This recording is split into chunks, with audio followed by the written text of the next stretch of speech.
Giant covalent structures. After exploring diamonds, the first example on giant covalent structures, we will learn now about another example, and that is graphite. Let's start by what is the giant covalent structure graphite made up of? Well, graphite is a form of carbon, so it consists of carbon atoms. This is the structure of graphite. It is a giant covalent structure, and as you can see, carbon atoms are bonded by covalent bonds. These are the carbon atoms.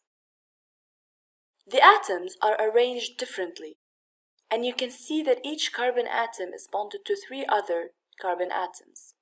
Also, it has a layer structure, so it forms layers, as you can see in this figure. You can see many layers, and the gaps between the layers are much bigger than the distances between the atoms in the layers. So the gap between 2 layers is greater than the gap between 2 atoms when it comes to the structure of graphite. In this figure here, you can also see the layers stacked above each other. And if we look closely into the layers, we can see how the atoms are arranged. So carbon atoms in graphite are arranged differently compared to diamond, and it has a layer structure.